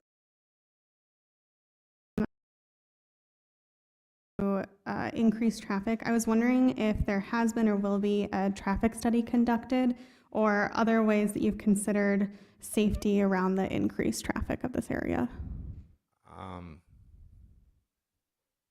No, there will not be a traffic impact study conducted. Typically, when you look at a developed area and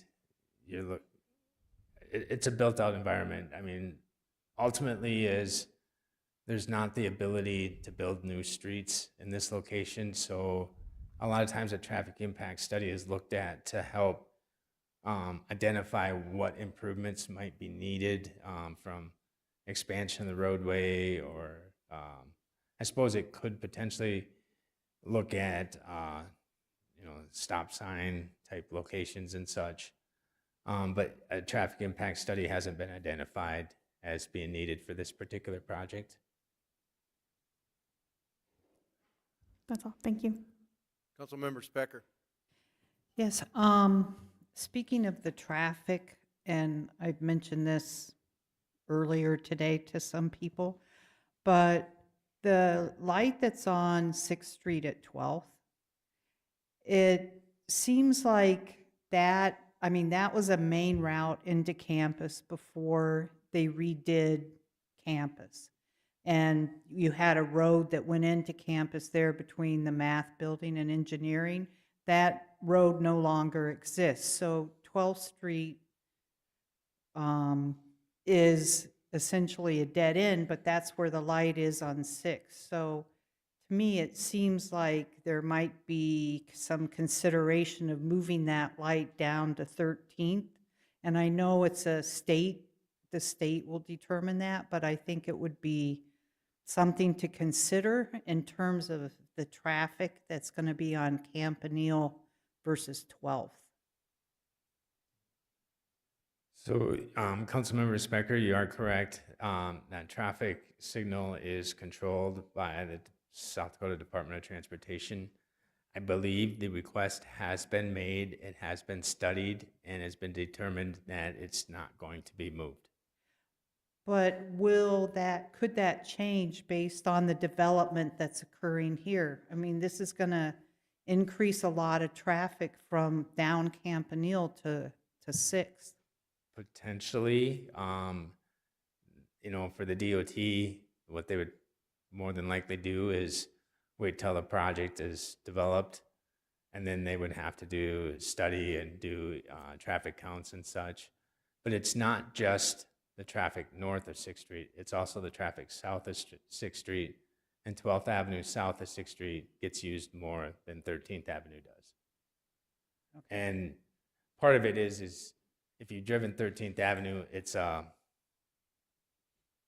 interesting alignment.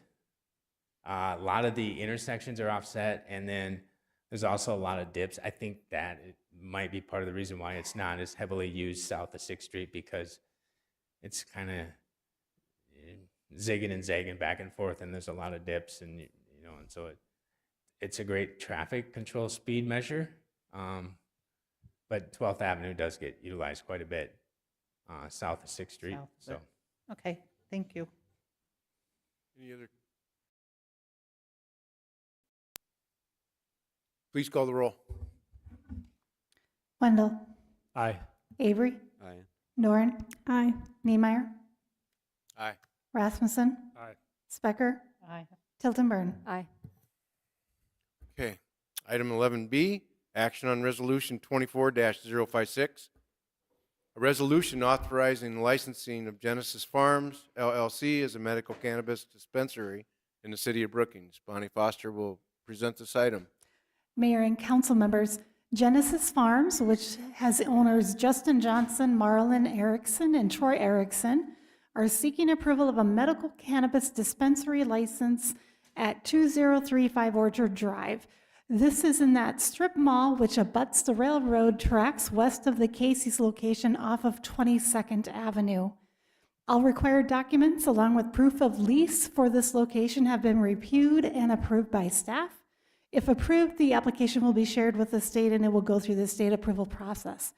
The city will complete a full inspection of the facility, verifying they meet the submitted plan and is consistent prior to opening and license issuance. Emmett Reistrofer with Genesis Farms is present this evening. If the council has any questions for him, staff recommends approval. Thanks, Bonnie. Entertain a motion to approve. So moved. Aye. Or, second.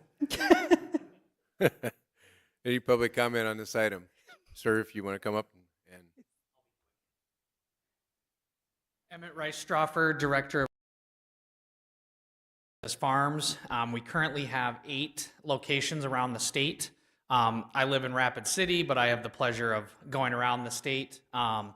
Just really want the public to know that we're excited to be here and to be a good neighbor. I was at the site today introducing myself, had pretty warm interactions. I think people are looking forward to us coming to Brookings. Anyone can contact us at any time with any questions. info@genesisfarmssd.com. You know, one of the most common things that comes up is odor. So I just wanted to let everyone know in our plan, it's very detailed. We have our own HVAC in that unit. It's not shared, and all of our product is prepackaged before it arrives in airtight glass containers and then goes in additional storage containers. We're currently in a mini mall in Aberdeen. And yeah, just Aberdeen. That's the only place where we have adjacent neighbors connected, and we've never had any issues with that. But yeah, just really excited. I was here a couple years ago when you were working on the ordinance, and just appreciate the community welcoming us to do business here and serve patients. okay, Thank you. you might want to stay. Comments, public comments, questions? I have one question. Yes. And that is not necessarily about this, but so your product is packaged somewhere else. Oh yes, I forgot to mention. So So- we are Box Elder is where we cultivate indoors and manufacture other types of cannabis infused products. And so it's all packaged at our distribution warehouse in Box Elder before it leaves that facility. Some other dispensaries do it differently where they could be packaging it at the store, and that can create more odor. So my question is how do you,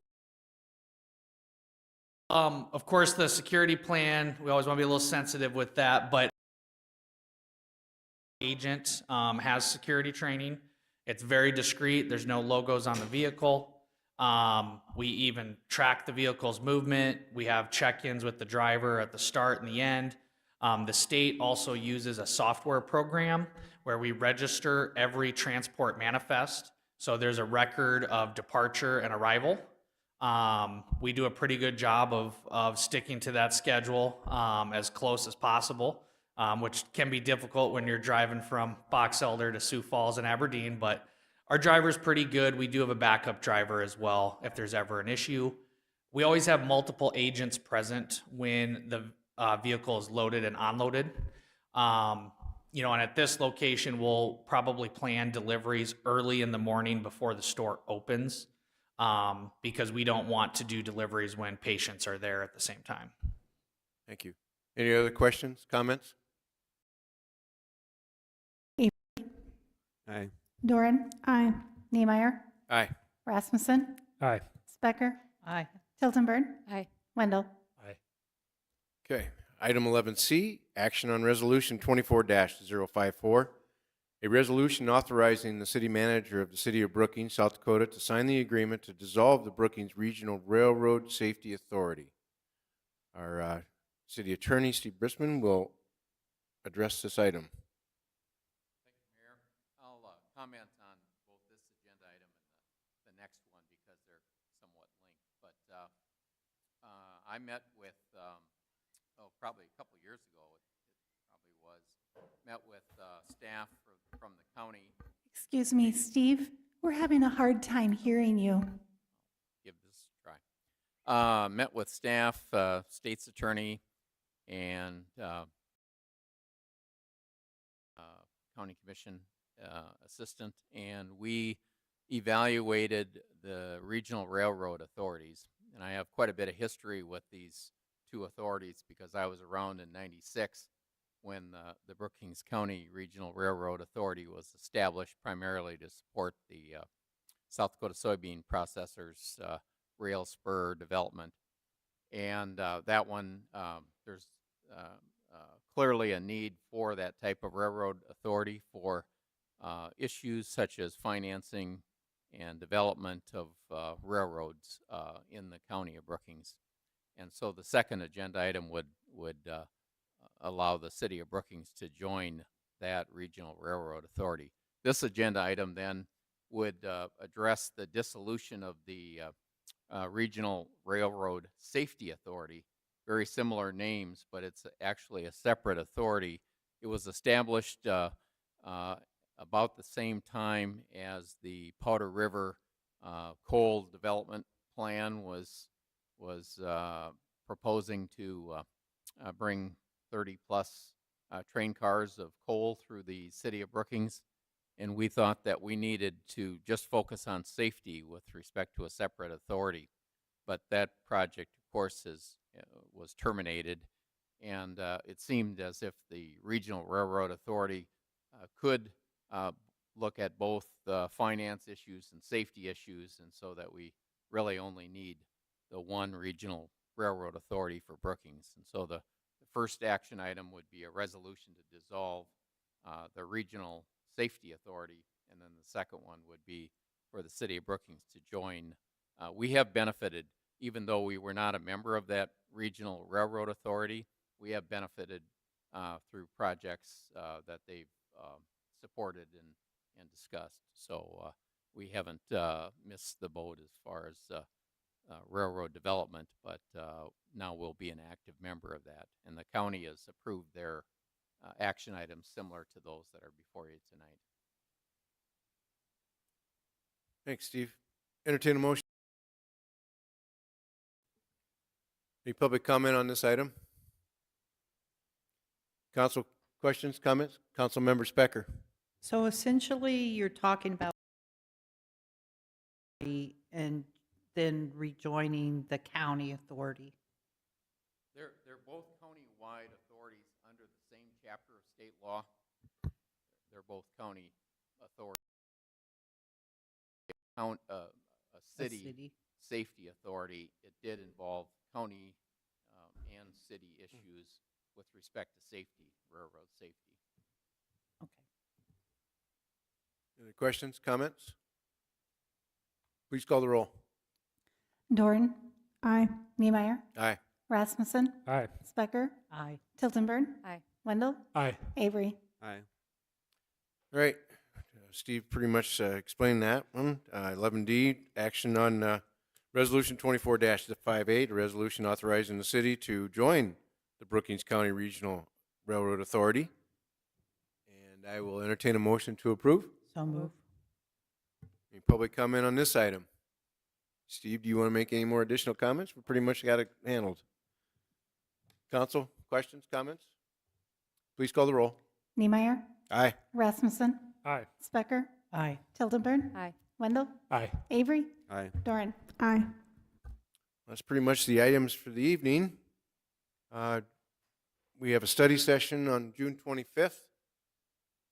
Regular meeting will at 5:30.